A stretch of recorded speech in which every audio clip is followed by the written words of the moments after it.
안녕하세요. 마음성장학교 대표 김은미입니다. 마음성장학교 독서집단 지금 여기에서 릭 워렌 목사의 목적이 이끄는 삶을 40일간 함께 읽고 있습니다. 오늘은 벌써 35번째 날, 약함을 통한 하나님의 능력, 지금부터 시작합니다. 그리스도께서 약하심으로 십자가에 못 박히셨으나 오직 하나님의 능력으로 살으셨으니 우리도 저희 안에서 약하나 너희를 향하여 하나님의 능력으로 저와 함께 살리라. 고린도후서 13장 4절 말씀. 내 은혜가 내게 족하도다. 이는 내 능력이 약한 데서 온전하여 짐이라. 고린도후서 12장 9절 말씀.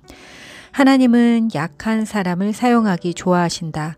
모든 사람에게 약점이 있다. 사실 우리에게도 육체적, 감정적, 지적, 그리고 영적으로 부족하고 불완전한 점들이 아주 많다. 또한 우리를 약하게 만드는 통제할 수 없는 상황들이 있을 수 있다.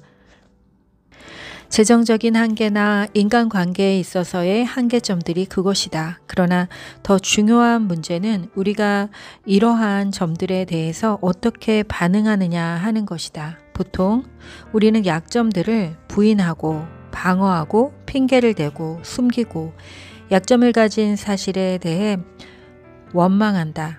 이러한 태도는 하나님이 그 약점들을 그분이 원하시는 방법대로 사용할 수 없게 한다. 하나님은 우리의 약점들을 다른 시선으로 바라보신다. 그분은 내 생각과 내 방법은 너희보다 훨씬 뛰어나다 라고 말씀하신다. 그래서 때때로 그분은 우리가 기대하는 것과 정반대로 일하신다. 우리는 하나님이 우리의 강점만을 사용하실 거라고 생각하지만 그분은 우리의 약점까지도 당신의 영광을 위해 사용하고 싶어 하신다. 성경은 그러나 하나님께서 세상의 미련한 것들을 택하사 지혜 있는 자들을 부끄럽게 하려 하시고 세상의 약한 것을 택하사 강한 것들을 부끄럽게 하려 하시며 고린도전서 1장 27절에서 말하고 있다. 우리의 약점은 우연히 생긴 것이 아니다. 하나님은 그 약점을 일부러 우리에게 허락하셨고 이를 통해 하나님의 능력을 보여주려 하신다. 하나님은 한 번도 강점이나 자기 만족을 좋게 생각하지 않으셨다. 사실 그분은 약하고 그 약점을 인정하는 사람들에게 다가가셨다. 예수님은 이러한 우리의 필요에 대한 인식을 심령이 가난하다라고 부르셨다. 이것은 예수님이 축복하시는 첫 번째 태도다. 성경에는 그들의 약점에도 불구하고 하나님이 불완전하고 평범한 사람들을 엄청난 일에 사용하시기를 얼마나 좋아하시는지 보여주는 예들로 가득하다. 만일 하나님이 완벽한 사람들만 쓰셨다면 아무것도 이루어질 수 없었을 것이다. 왜냐하면 우리 가운데 누구도 약점 없는 사람이 없기 때문이다. 약점 혹은 바울이 부르는 가시는 죄도 악도 아니다. 이는 과식하거나 참지 못하는 것과 같이 우리가 바꿀 수 있는 성격적인 결함이나 습관도 아니다. 약점은 우리가 가지고 태어났거나 바꿀 힘이 없는 한계점이다. 그것이 장애, 만성질환, 체력 저하 또는 능력 저하 같은 육체적인 한계일 수도 있다. 또는 비극적인 상처, 나쁜 기억, 인격적인 결함 또는 유전적인 성격과 같은 감정적인 한계일 수도 있다. 혹은 재능이나 지적인 면에서의 한계일 수도 있다. 우리는 모두 명석하거나 재능이 뛰어나지 않다. 하나님은 보통의 그릇에 당신의 위대한 능력을 담는 것을 좋아하신다. 성경은 이렇게 말한다.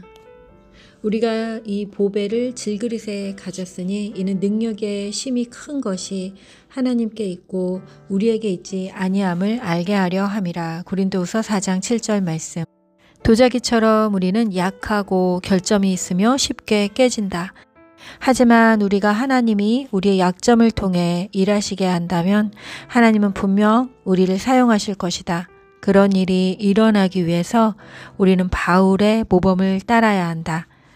하나님께서 우리의 약점을 통해 일하시게 하기 위한 첫 번째, 자신의 약점을 인정하라. 자신의 불완전함을 인정하라. 모두 갖추고 있는 채 하지 말고 스스로에 대해 솔직해지라. 부인하거나 핑계대는 대신에 자신의 약점을 발견하는 시간을 가지라. 목록을 만들 수도 있을 것이다. 건강한 삶을 위해 필요한 두 가지 위대한 고백이 신약 성경에 있다. 첫 번째는 베드로가 예수님께 한 고백이다. 주는 그리스도시요 살아계신 하나님의 아들이시니이다. 마태복음 16장 16절 말씀. 두 번째 고백은 자신이 신으로 섬기려고 하던 무리에게 바울이 한 고백이다. 우리도 너희와 같은 성정을 가진 사람이라. 사도행전 14장 15절 말씀. 만일 우리가 하나님이 우리를 사용하기 원하신다면 하나님이 누구신지를 알아야 하고 우리가 누구인지를 알아야 한다. 많은 크리스천들, 특히 지도자들은 두 번째 사실을 잊는다. 우리는 사람일 뿐이다. 하나님이 우리의 약점을 들어 사용하게 하려면 두 번째, 자신의 약점에 대해 만족해야 한다. 바울은 말했다. 도리어 크게 기뻐함으로 나의 여러 약한 것들에 대하여 자랑하리니 이는 그리스도의 능력으로 내게 머물게 하려 함이라. 그러므로 내가 그리스도를 위하여 약한 것들과 능욕과 궁핍과 핍박과 곤란을 기뻐하노니 이는 내가 약할 그때에 곧 강함이니라. 고린도후서 12장 9절에서 10절 말씀. 처음에는 이것이 논리적으로 이해되지 않을 것이다. 우리는 약함에서 벗어나기를 원한다. 그것에 대해 만족해하지 않는다. 하지만 만족하는 것은 하나님의 선하심 안에서의 믿음의 표현이다. 하나님, 저는 하나님이 저를 사랑하심을 믿습니다. 그리고 당신이 제게 가장 좋은 것이 무엇인지 알고 계시다는 것도 믿습니다. 라고 고백하는 것과 같다. 우리가 우리 자신의 약점을 인정할 때 우리가 하나님께 의존할 수 있게 된다. 우리의 약점은 우리가 거만해지지 않게 막아준다. 겸손함을 잃지 않게 한다. 바울은 여러 계시를 받은 것이 지극히 크므로 너무 자고하지 않게 하시려고 내 육체에 가시 곧 사단의 사자를 주셨으니 이는 나를 쳐서 너무 자고하지 않게 하려 하심이라. 고린도후서 12장 7절에서 말했다. 하나님은 때때로 우리의 자아를 제어하시기 위해 우리의 강점에 약점을 덧붙이신다. 약점은 우리가 하나님보다 앞서 나가는 것을 방지하는 역할을 할 수 있다. 무엇보다도 우리의 약점들은 다른 사람을 동정하는 것과 사역의 포용력을 크게 증가시킨다. 다른 사람들의 약점에 대해 더 동정하고 배려할 수 있게 된다. 하나님은 이 땅에서 우리가 그리스도와 같은 사역을 하기 원하신다. 이는 다른 사람들이 우리의 상처 안에서 치유를 얻게 된다는 것이다. 우리의 가장 위대한 삶의 메시지와 가장 효과적인 사역은 우리의 가장 깊은 상처에서 나올 것이다. 우리가 가장 부끄럽게 생각하고 가장 죄책감을 느끼며 다른 사람들에게 얘기하고 싶지 않은 것들이 하나님이 다른 사람들을 치유하실 때 사용하는 가장 강력한 도구다. 모세의 약점은 그의 성질이었다. 이집트인을 살해했고 말로 명해야 했던 반석을 지팡이로 쳤으며 십계명이 쓰여진 판을 깨버렸다. 하지만 하나님은 모세를 지구상의 가장 온유한 사람으로 변화시키셨다. 기드온의 약점은 낮은 자존감과 뿌리 깊은 불안감이었다. 하지만 하나님은 그를 큰 용사로 바꾸셨다. 아브라함의 약점은 두려움이었다. 2번이나 자신을 보호하기 위해 아내를 동생이라고 주장했다. 하지만 하나님은 아브라함을 믿는 모든 자의 조상으로 바꾸셨다. 충동적이고 의지가 약한 베드로는 반석이 되었고 간통했던 다윗은 내 마음에 합한 사람이 되었다. 그리고 거만한 천둥의 아들 가운데 하나였던 요한은 사랑의 사도가 되었다. 하나님은 약점을 강점으로 바꾸시는데 전문가이시다. 그분은 우리의 가장 큰 약점을 취해 바꾸고 싶어 하신다. 하나님이 우리의 약점을 통해 일하시게 하기 위해서 우리가 해야 할 세 번째, 자신의 약점을 솔직하게 나누라. 사역은 약점에서부터 시작된다. 방어막을 거둘수록 가면을 벗고 아픔을 나눌수록 하나님은 다른 사람을 섬기는 일에 우리를 더 많이 사용하실 수 있다. 바울은 편지를 통해 자신의 약점을 솔직하게 털어놓았다. 물론 약점은 위험하다. 방어막을 거두고 다른 사람들에게 자신의 삶을 개방한다는 것은 두려운 일일 수도 있다.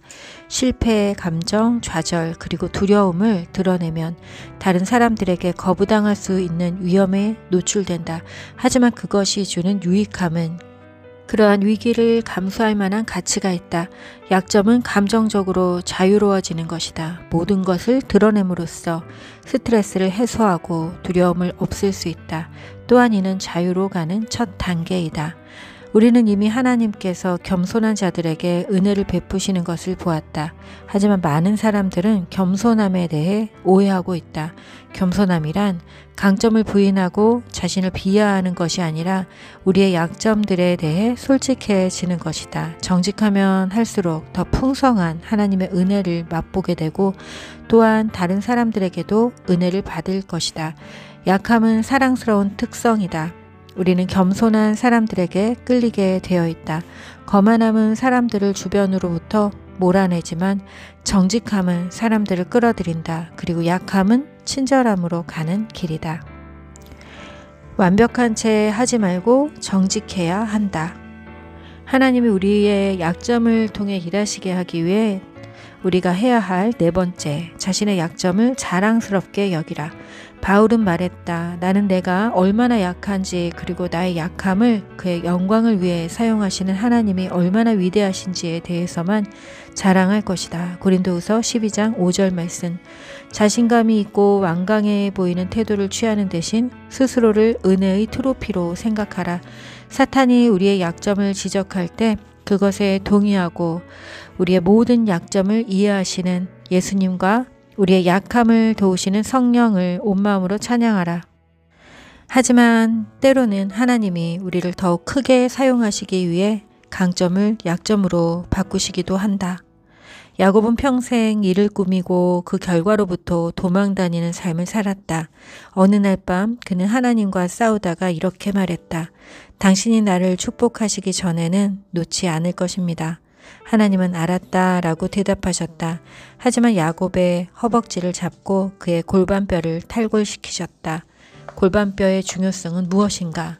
하나님은 야곱의 강점을 약점으로 바꾸셨다. 그날 이후 야곱은 절룩거렸고 도망칠 수가 없었다. 그리고 그는 좋든 싫든 하나님을 의지할 수밖에 없었다. 만일 우리가 하나님께 복을 받고 하나님께 크게 쓰임받기를 원한다면 기꺼이 평생 절룩거리며 걸을 수 있어야 한다. 왜냐하면 하나님은 약한 사람들을 사용하시기 때문이다. 35번째 날 내 삶의 목적에 대하여 생각할 점. 하나님은 내가 약함을 인정할 때 가장 크게 역사하신다. 외울 말씀.